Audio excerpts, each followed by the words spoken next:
독일인의 사랑, 마지막 회상. 내가 잠에서 깨었을 때 태양은 벌써 산등성 위에 떠올라 창문을 통해서 내 방을 비추고 있었다. 이것이 바로 어제 저녁 이별을 고하며 헤어지는 친구와도 같이 섭섭한 눈초리로 우리들 서로의 혼의 결합을 축복하듯 잠시 고요히 바라보다가 사라지는 희망처럼 침몰해간 바로 그 동일한 태양인가.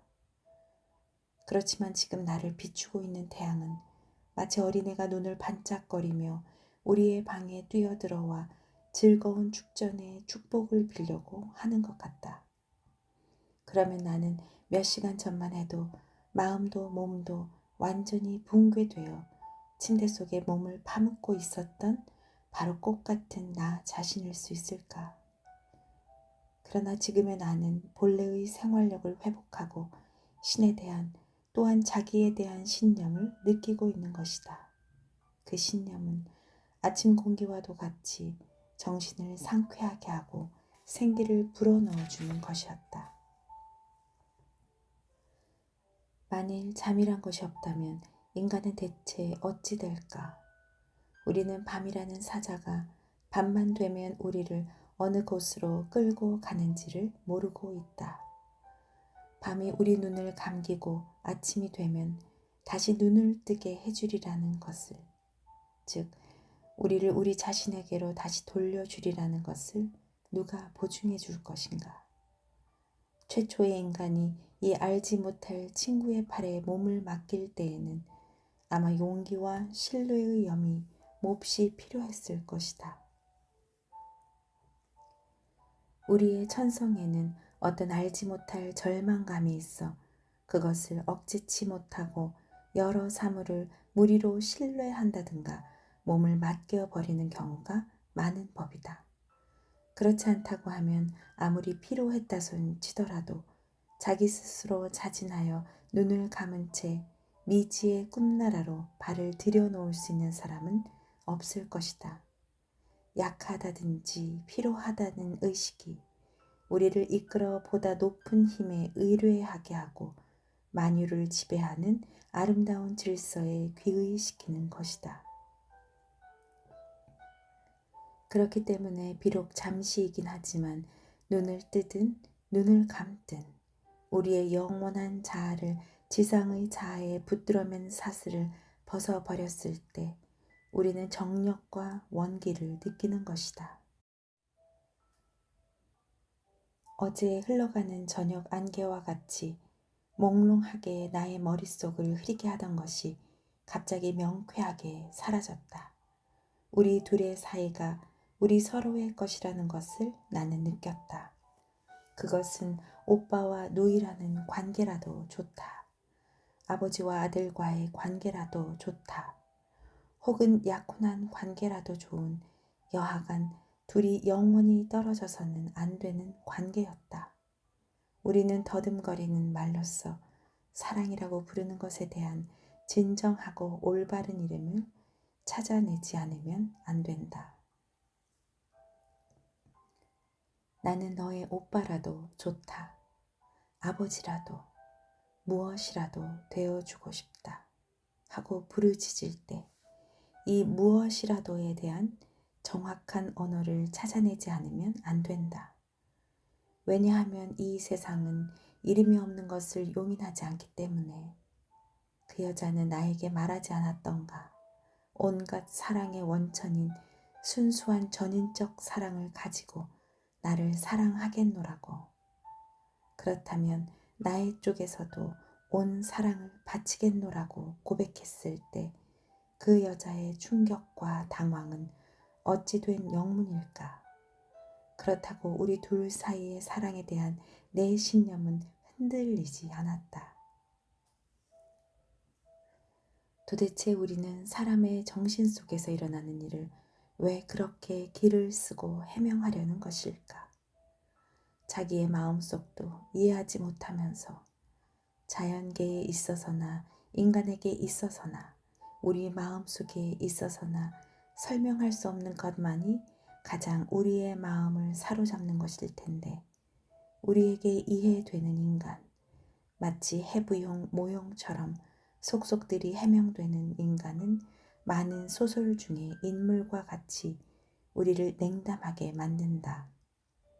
그리고 일상생활에 있어서나 인간에게 있어서나 무엇보다도 우리의 감흥을 해치는 것은 모든 것을 설명할 수 있다고 우기면서 내면적 신비라는 것을 부정하는 윤리적 합리주의인 것이다.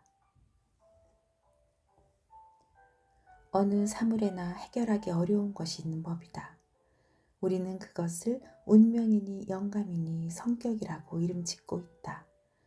그러나 어떠한 경우에도 나머지가 없이 인간의 행동을 분석할 수 있다고 믿고 있는 사람은 자신도 모르고 일반적인 인간도 모르는 무리이다. 나는 어젯밤 내가 낙담한 모든 것에 대한 위안을 찾았다. 그리하여 한 조각의 구름도 미래의 내 하늘을 흐리게 하지 못할 것이라는 확신을 갖게 되었다. 이러한 기분으로 비좁은 집안을 나와 자유로운 문 밖으로 나왔을 때 한 하인이 편지 한 장을 나에게 전하였다.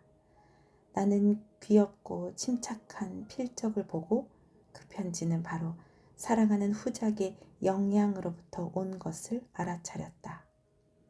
나는 숨 쉴 사이도 없이 뜯어보았다. 인간이 바랄 수 있는 최대의 행복을 이 편지가 지니고 있으리라 기대하면서 허나 이 모든 기대는 산산이 부서지고 말았다. 그 편지는 내일 고향에서 손님이 오니 방문을 말아달라는 사연이 있을 뿐이었다.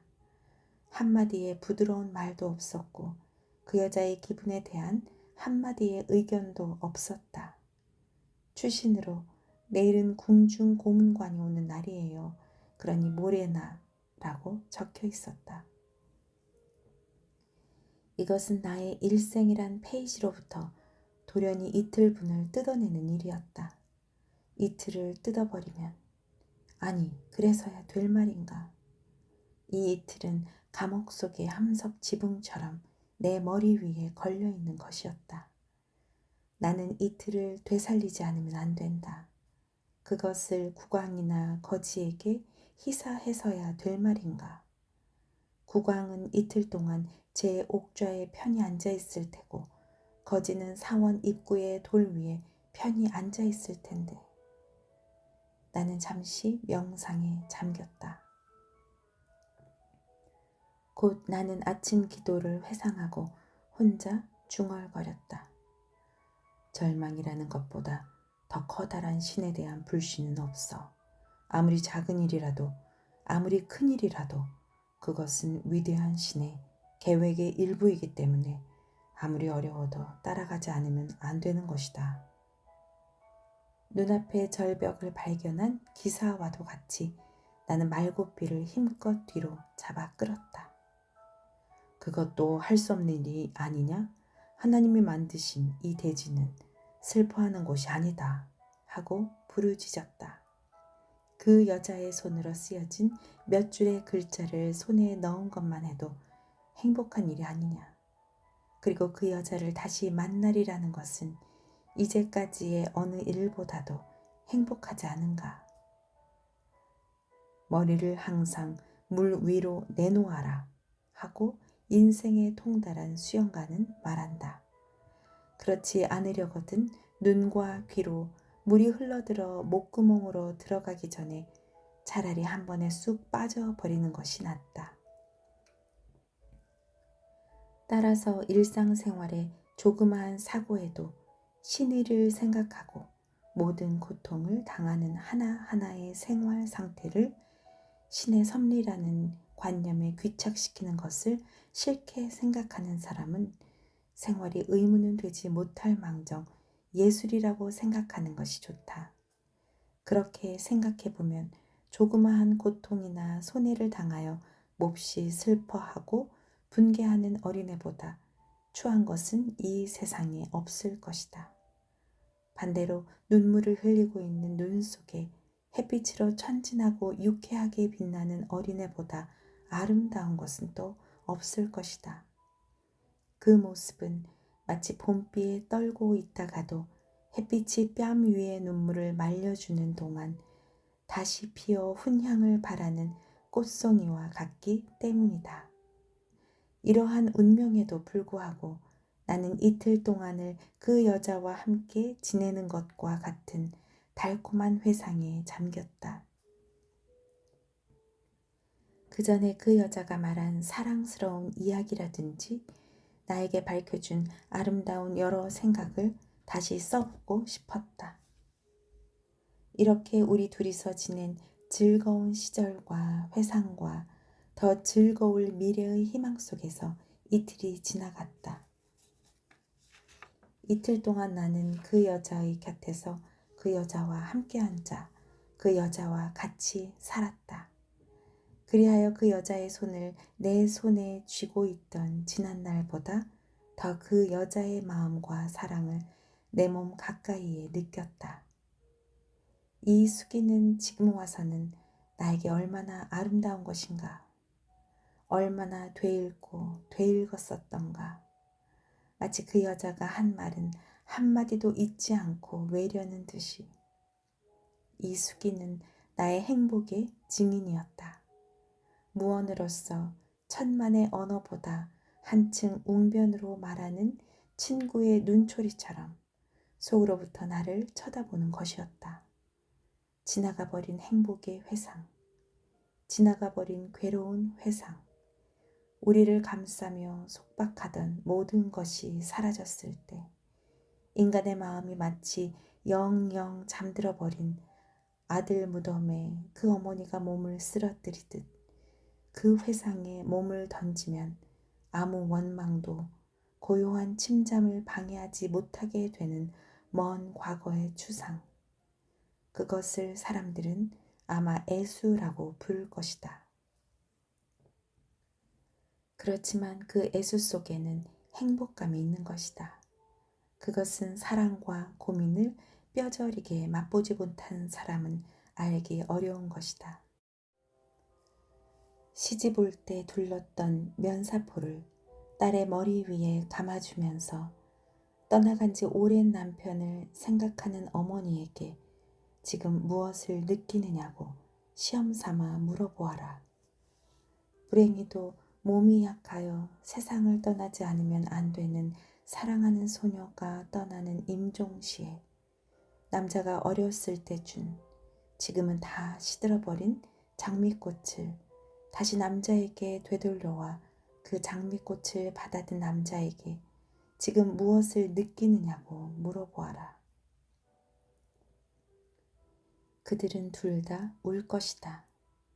그러나 그들의 눈물은 고통의 눈물도 아니고 환희의 눈물도 아닌 희생의 눈물이다. 그 희생의 눈물을 가지고 인간은 제 몸을 신에게 바치고 신의 사랑과 지혜를 믿으며 제가 가졌던 가장 사랑하는 것이 사라져 가는 것을 그저 말없이 바라볼 수밖에 없는 것이다. 그러나 다시 과거에 있어서의 현재로 회상으로 돌아가자. 이틀간은 빨리 지나가고 말았다. 기다리던 재회의 시간이 닥쳐왔다.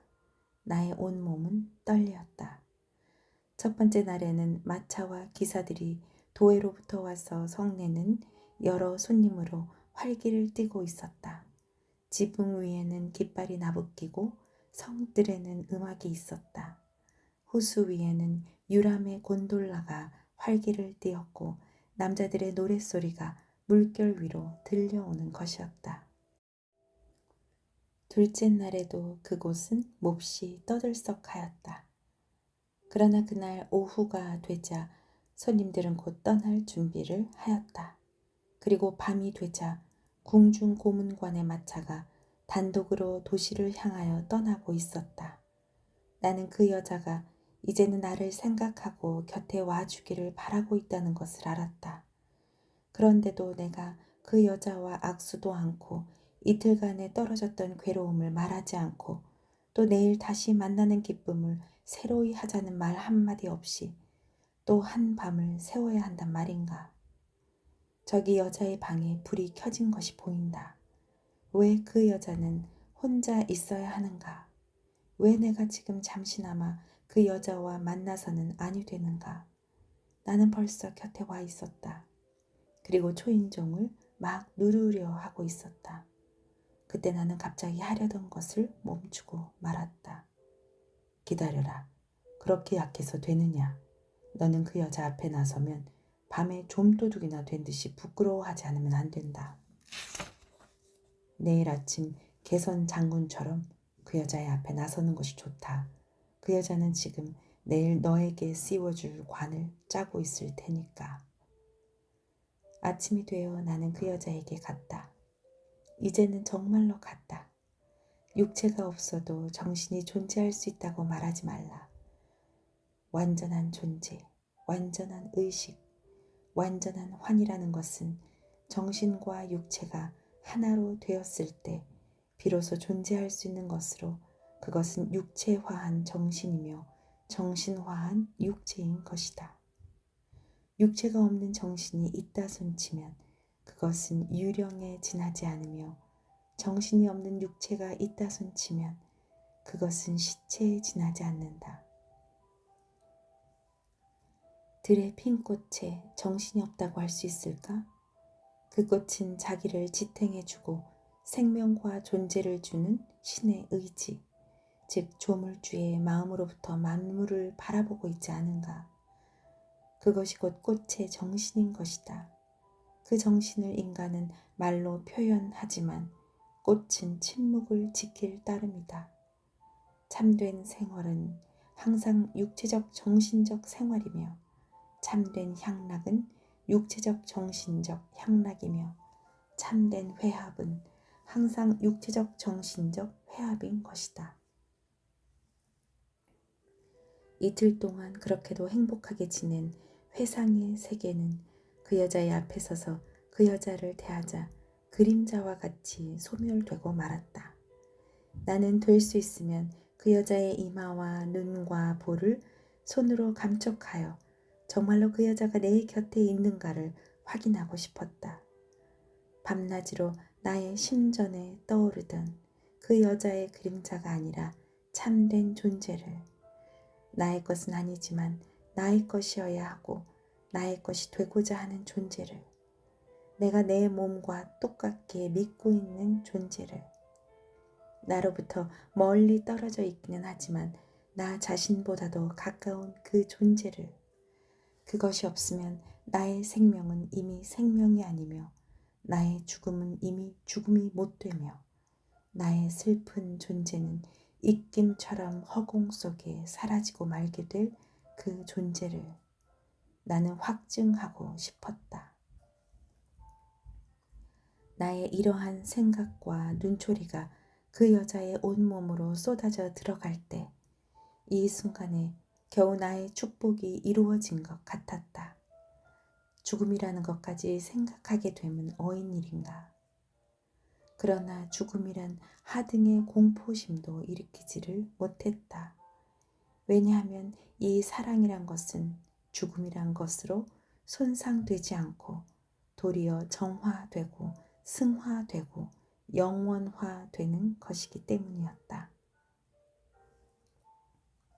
그 여자와 둘이서 말없이 바라보기란 한없이 즐거운 것이었다. 그 여자의 표정에는 그녀의 깊은 마음까지 명확히 나타나 있었다. 그리하여 그 여자의 얼굴을 바라보고 있으면 그 여자의 마음에 있는 것과 살아있는 것을 남김없이 알 수 있을 것 같았다. 슬프게 해주었어요, 당신은. 하고 마음으로는 말하면서도 입 밖에는 내지 않는 것 같았다. 결국 또다시 만났군요. 그러나 진정하세요. 불평을 말하시든지 케어 물으시든지 이를 갈며 화내시지 마세요. 잘 오셨어요. 나의 어제의 행동에 노하지 말아주세요. 이런 모든 것을 그 여자의 눈이 말하고 있었다. 그러나 우리는 입을 열어 이 안락한 평화를 교란시키려고 하지 않았다. 의사로부터 편지 받지 않으셨어요? 이것이 그 여자의 최초의 말이었다. 그 여자의 목소리는 한마디 한마디 할 때마다 떨리고 있었다. 아니요, 나는 대답했다. 그 여자는 잠시 쉬었다가 다시 말했다. 닥쳐올 일을 직접 내가 말하지 않는 것이 좋을 것 같아요. 저 이제 만나는 것도 오늘이 마지막이에요. 슬퍼하거나 노할 것 없이 평안히 헤어져 주세요. 나에게 죄가 있다는 것을 알고 있어요. 아무리 부드러운 미풍의 입김도 아기가 없으면서 꽃잎을 떨어뜨리게 한다는 것을 나는 미처 알지 못하고 당신의 생활 속에 들어가 버렸어요. 나는 생활이란 것을 몰랐었어요. 나같이 병에 괴로워하고 있는 인간은 당신에게서 동정심 이상의 것을 일으킬 수 있으리라고 미처 생각지 못했어요. 나는 당신과 자주 정답게 만났어요. 그것은 옛날부터 당신을 알았고 또 같이 있으면 웬일인지 좋았어요. 진실을 말하면 나는 당신을 사랑하고 있었으니까요. 그렇지만 세상은 그러한 사랑을 이해해주지 않고 허용해주지 않더군요. 의사가 나의 눈을 뜨게 해주었어요. 시가에는 우리의 소문이 돌고 있대요. 영주인 내 남동생이 아버지께 편지를 내어 아버지께서는 이제 당신과 절대로 만나서는 안 된다고 말씀하고 계세요. 나는 당신에게 이러한 고통을 주게 된 것을 마음속으로 몹시 후회하고 있어요. 용서해 주시겠지요? 그 여자의 눈에는 눈물이 괴어 있었다. 그 여자는 눈물을 나에게 보이지 않으려고 눈을 감고 있었다. 마리아, 나에겐 단 하나의 생명밖에는 없습니다. 그것은 당신과 결합되어 있는 것입니다. 나는 단 한 개의 의지밖에는 없습니다. 그것은 당신의 의지인 것입니다. 진정으로 말합니다. 나는 진심으로 당신을 사랑하고 있습니다. 그렇지만 나는 자격이 없다는 것을 잘 알고 있습니다. 신분에 있어서나 마음의 고결함에 있어서나 순결한 면에 있어서나 당신은 나와는 다릅니다. 따라서 처라고 부른다는 일은 나에겐 당치도 않은 일이라는 것도 잘 알고 있습니다. 그렇지만 우리 둘이 함께 되어 이 세상을 횡단하는 데는 다른 길이 없습니다. 마리아, 당신은 자유입니다. 혹시 당신이 만나기를 싫어하시면 우리는 영영 만나는 일이 없을 것입니다. 그렇지만 만일 당신이 나를 사랑해 준다면, 당신 자신을 나의 것이라고 느껴주신다면 한간의 소문쯤은 잊을 수 있는 것입니다. 세상 사람들의 차가운 비평 같은 것은 잊어버립시다. 나는 일생 동안 당신을 이 팔에 안고 가겠습니다. 죽든 살든 나는 당신의 것입니다. 그렇지만 우리들은 불가능한 것을 바라서는 안 되는 것이에요. 만일 우리들이 이 세상에서 결합하는 것이 신의 뜻이었다고 하면 나에게 이러한 평생의 고통을 주셨겠습니까?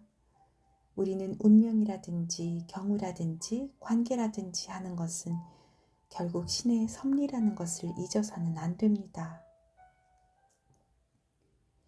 이것에 거역하는 것은 신에게 반항하는 것이에요. 그것은 어리석다고 볼 수 없다손 치더라도 불순한 행위라고밖에 말할 수 없는 것이에요.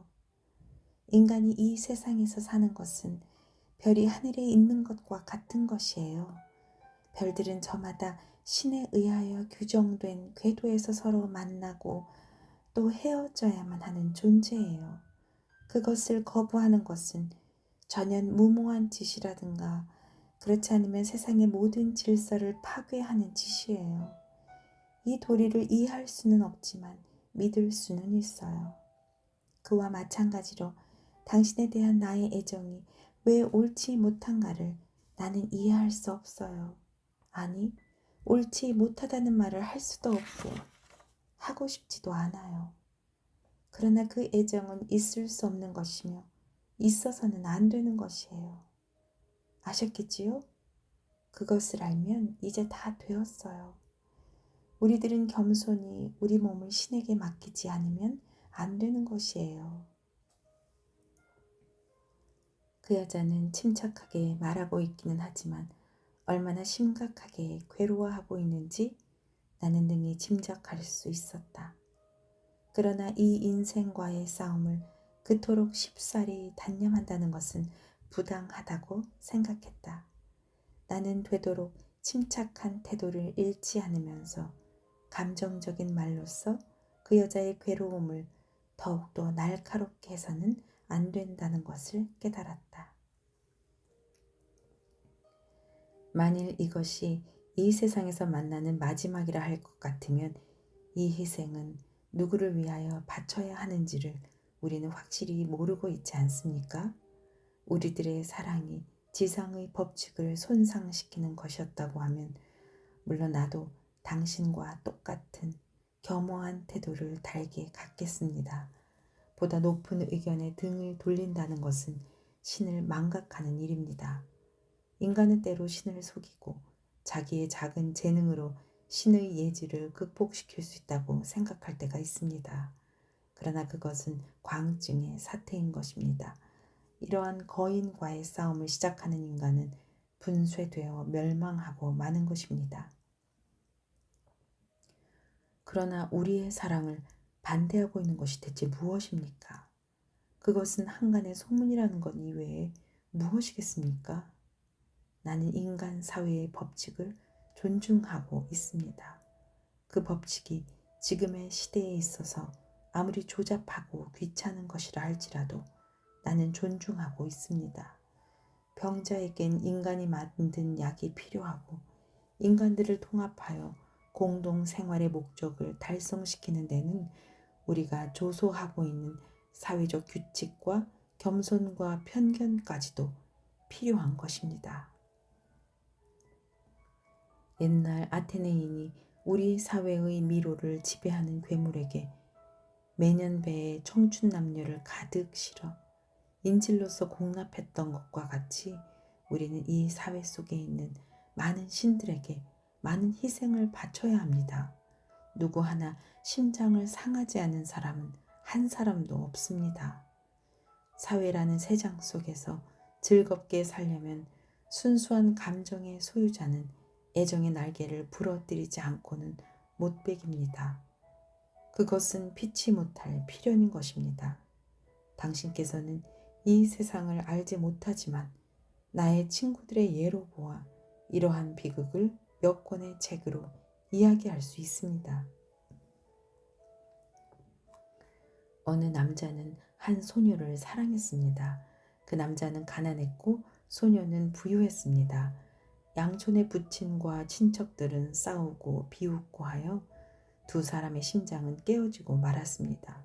왜 그랬을까요? 그것은 중국에서 생산되는 누에고치로 짠 명주를 못 입고 미국산 면화로 짠 옷을 입는 것은 불행한 것이라고 세상 사람들은 생각하고 있기 때문이었습니다. 또 한 남자는 한 소녀를 사랑했습니다. 그렇지만 남자는 신교도였고 소녀는 구교도였습니다. 양쪽의 모친과 목사가 불화를 일으켜 급기야 두 남녀의 가슴은 깨어지고 말았습니다. 어째서일까요?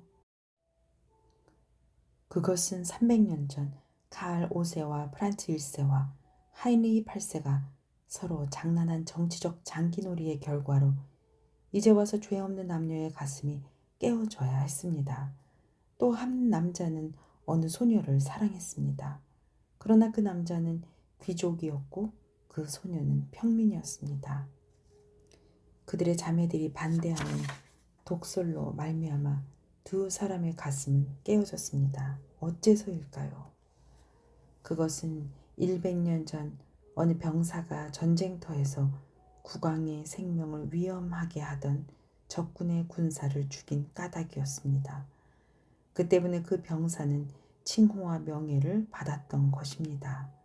따라서 그 병사의 증손인 그 사랑하는 남자는 그 할아버지의 피가 자기 몸에 흐른다는 보상을 이제 와서 받아야 했습니다. 통계학자의 보고에 의하면 매시간 하나의 가슴이 찢어지고 있다고 합니다. 그도 그럴 것입니다. 어째서일까요? 그것은 대부분의 경우에 있어서 부부 관계 이외의 타인 사이의 사랑을 승인하지 않기 때문입니다.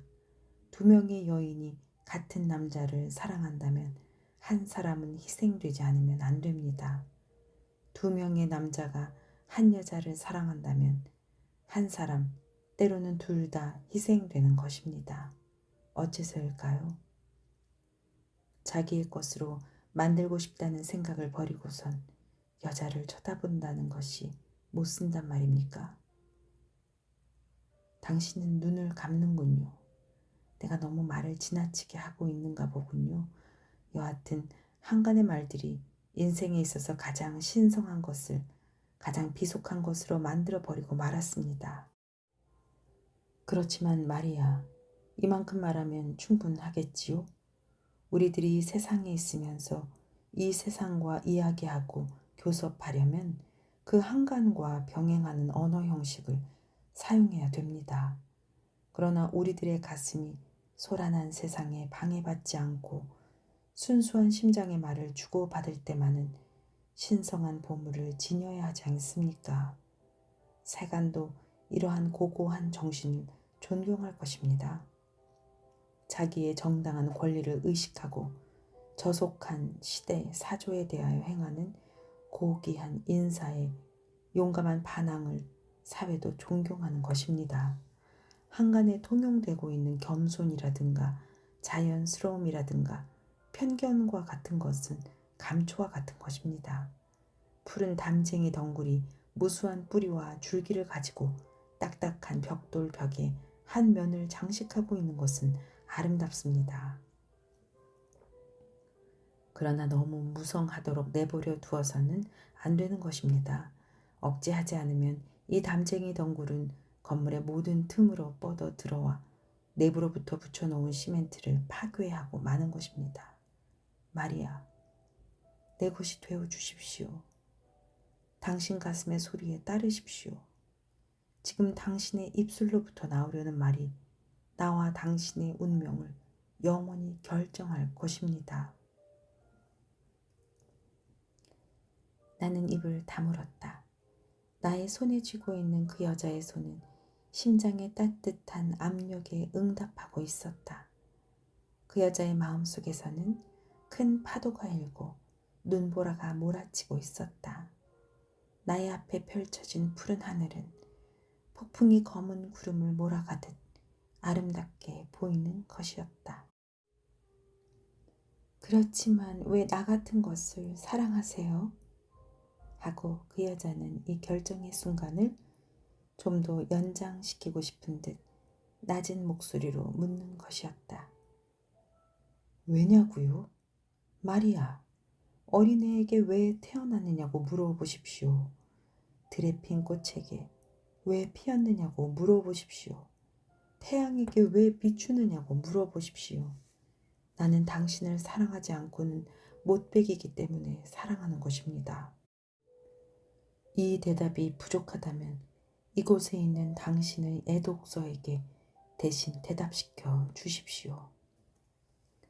가장 선한 것은 무릇 우리가 가장 사랑하는 것이어야 한다. 따라서 우리의 사랑에 있어서는 유용 또는 무용, 이익 또는 손해, 소득 또는 상실, 명예 또는 불명예, 칭찬 또는 비난, 그 외의 모든 그러한 종류의 고려를 개입시켜서는 안 된다. 가장 고귀하고 가장 선한 것은 오로지 고귀하고 선하기 때문에 가장 사랑하는 것이 되어야 한다. 인간은 이 사실을 쫓아서 외면적으로 자기 생활을 규율해야 한다. 외면적이라고 하는 것은 모든 피조물에겐 선한 것과 악한 것이 있다는 것이다. 따라서 영원한 선은 타에 있어서보다 하나에 있어서 더 더 많이 빛을 발하게 된다.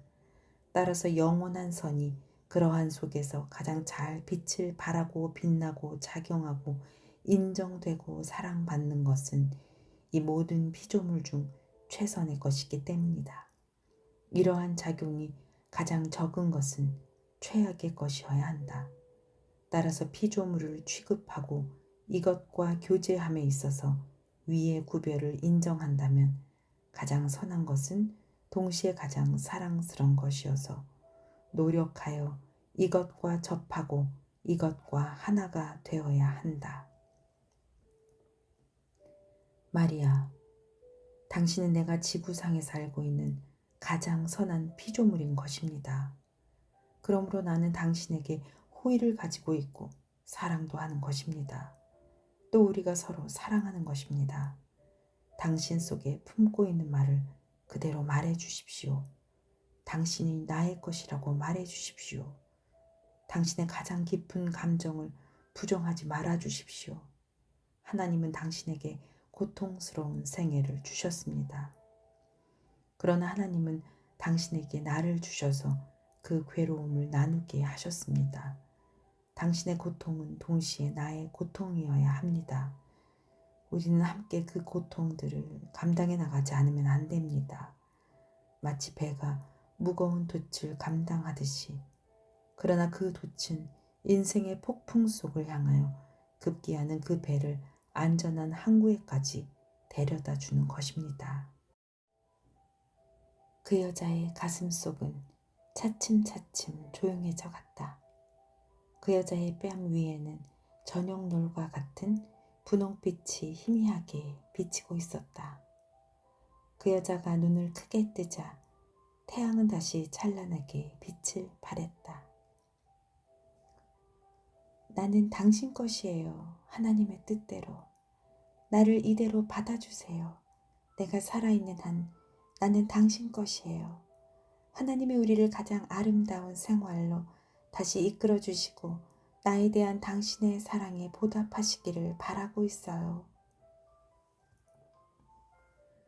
우리는 가슴과 가슴을 마주댔다. 나의 입술은 그 여자의 입술을 부드러운 키스로 덮고 있었다. 시간은 우리를 위하여 운행의 발걸음을 멈추고 주위의 세계는 소멸되고 말았다. 그러나 깊은 한숨이 그 여자의 가슴으로부터 솟아나왔다. 아, 하나님, 저에게 이 축복을 허락하소서. 그 여자는 속삭이는 말로 중얼거렸다. 혼자 있게 해주세요. 더 이상 이렇게 참을 수가 없어요. 또 뵙겠어요. 안녕히 나의 친구, 나의 사랑, 나의 구세주여. 이것이 내가 들은 그 여자의 마지막 말이었다. 아니, 나는 집에 돌아와 괴로운 꿈을 예상하며 침대에 누웠다.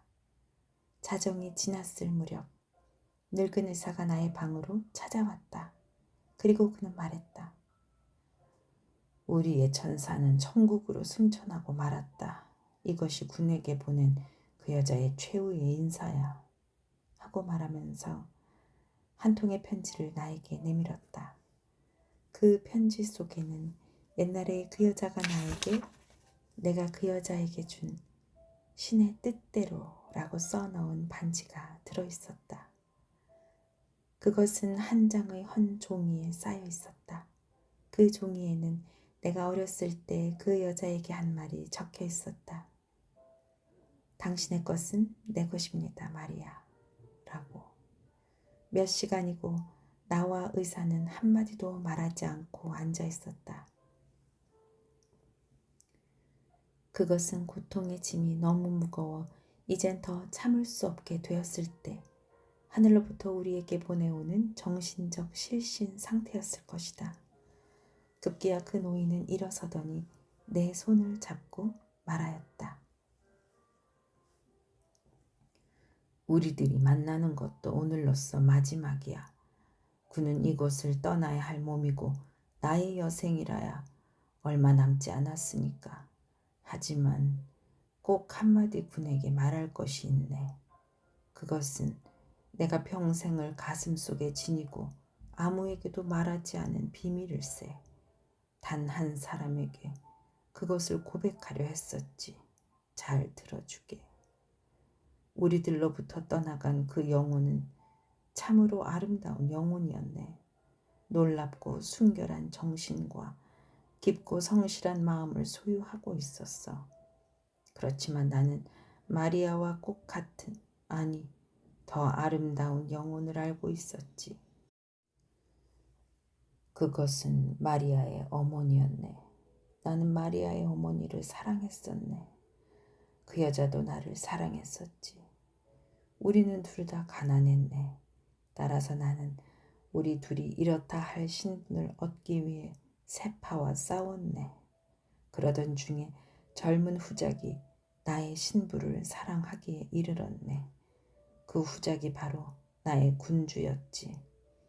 나는 그 여자를 마음으로부터 사랑했기 때문에 그 여자를 위해서는 어떤 희생도 아깝지 않았네. 나는 그 가엾은 고아를 후작 부인으로 만들 결심을 가졌지. 그 여자를 진정으로 사랑하고 있었기 때문에 내 자신의 사랑의 행복쯤은 희생할 각오를 하였단 말일세. 그리하여 나는 우리 사이의 모든 약속을 해소하자는 편지를 남긴 채 고향을 떠나고 말았네. 그 후 나는 전혀 그 여자와 만나지 않았고 겨우 만난 것은 그 여자의 임종의 침상에서였네. 여호와를 분만하다가 죽고 만 것일세. 이젠 알았겠지? 왜 내가 군의 마리아를 사랑하며 하루하루 더 그 여자의 생명을 연장시켜 주려고 노력하였는지를. 그 마리아가 나의 마음을 이 세상과 연결시켜주는 유일한 존재였네. 군도 나와 같이 쭉 참아야 되네. 공허한 슬픔 때문에 하루하루를 헛되이 해서는 안 되네. 될 수 있는 한 인간들을 위하여 전념해 주게. 사람들을 사랑하면서 이 세상에서 마리아와 같이 아름다운 영혼을 보고 알고 또 사랑하다 잃어버렸다는 것을 신에게 감사함이 좋을 걸세. 하나님의 뜻대로 하고 나는 말하였다. 우리 둘은 생의 영별을 고했다. 그리하여 며칠이 지나고 몇 주일이 지나고 몇 년이 지났다. 고향이 타향이 되고 타향이 고향으로 되었다. 그렇지만 그 여자에 대한 나의 사랑은 남아있었다. 그리하여 한 방울의 눈물이 대양에 떨어지듯 아주 작은 것이었지만 나의 인간에 대한 사랑은 수백만의 사람들에게 스며들어 그들을 둘러쌌다. 내가 어렸을 때 그렇게도 좋아하던 수백만의 타향인들을 오늘과 같이 조용한 일요일에는 홀로 푸른 숲속에 들어와 자연의 품에 가슴을 대고 엎드려 있으면 저 밖에 인간들이 있는지 없는지 알지 못하고 이 세상에 나 혼자만이 있는 듯이 느껴지고 그 느낌마저 없어질 지경이 되어버리면 여러 가지 생각이 되살아나고 나의 사랑이 이 가슴에 소생해 와서 지금도 나를 신비하고 깊은 눈으로 바라보는 아름다운 존재에게로 흘러가게 하는 것이다. 그러면 수백만에 대한 나의 사랑이 단지 이 하나의 나의 수호신의 사랑으로 변하고 만다. 그리하여 나의 회상은 이 유한하고 무한한 불가해의 사랑의 미로 앞에서 입을 봉하게 되는 것이다.